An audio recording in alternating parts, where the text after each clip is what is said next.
Over the years, many people have asked me how YouTube works. They want to know if I get paid, how much, how often. They want to know if it's something that they might consider doing themselves. So today, I thought I'd take a break from my regular project videos and talk about how you can be successful on YouTube. Welcome to Allie Picked.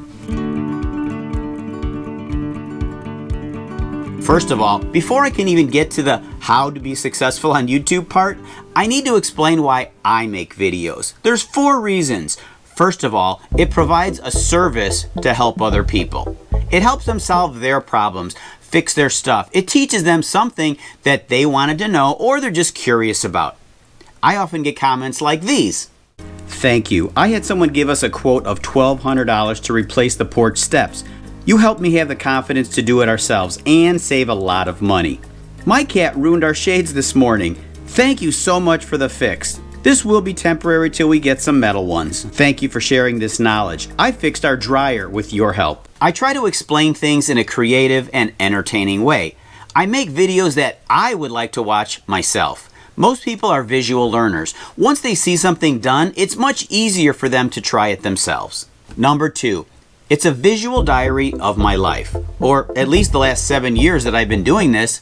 I've got grandchildren that made guest appearances in my videos and to track their paths. Let's pause, because I have to use the bathroom. Right in the middle of the video? I have to. What? I have to take a dump. Places I go, people I meet, things I build.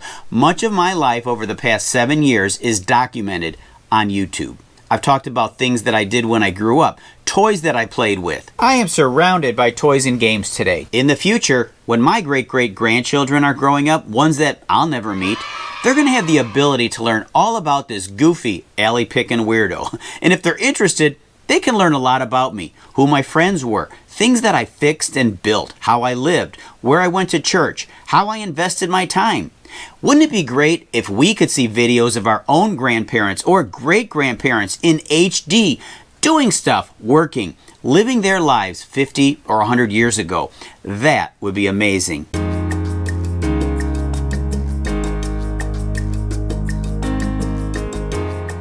Number 3. It's a satisfying hobby. As I get older, it becomes more and more important to keep my mind and my body active.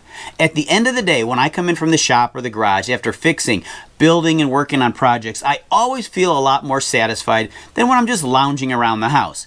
Instead of binge watching the repair shop, I'm living it. It also helps me fight fatigue. When I sit around, I get tired and I fall asleep. But when I'm working in the garage, listening to music or a podcast, I can work out there till the wee hours of the morning, and I have to force myself to stop. The 4th reason that I make YouTube videos is it's part of my retirement plan. I still have a regular full-time job, and making 1 video a week is quite a challenge. I couldn't do this if I didn't love it. When I do retire in a few years, I'm going to be able to focus even more on my passion and use it to replace a portion of my income. The way that I make money on YouTube is by having YouTube put ads on my videos. That's called monetization. For every $1 that an advertiser pays YouTube, they give me, the content creator, 55 cents and they keep 45 cents for themselves. Now, when I started YouTube 7 years ago, I was able to monetize my channel right away. Now, they've implemented a bunch of requirements, and it can take a lot longer before you start making money. But if money is your only goal, you will most likely not be successful. If I stopped making videos right now, or I took a long break, YouTube would stop recommending my videos to people. Now, you can still find them by searching for them, but without YouTube pushing them in front of people's eyeballs, my YouTube income would drop off significantly. I'm still a long way off from having YouTube replace my regular income. To do that, I'd need you to recruit another 500,000 subscribers. So, you better get busy. Now, I'm going to answer the question about how to be successful on YouTube. As I just outlined in my own 4 reasons why I make YouTube videos, you need to write down why you want to make videos. Define your success. It doesn't need to be about making money. If that's what it ultimately becomes, then great. It's about how you define success. Do something that you're passionate about. For me, ever since high school, I've been doing woodworking, building, and fixing things. It's what I love to do. If it's something that you do and you enjoy it, then don't let anything or anybody discourage you. If your only goal is to make one video and post it on YouTube, do it. You've succeeded. Achieving what you set out to do is what makes you successful. I'm Tom, this is Allie Picked, and thanks for watching.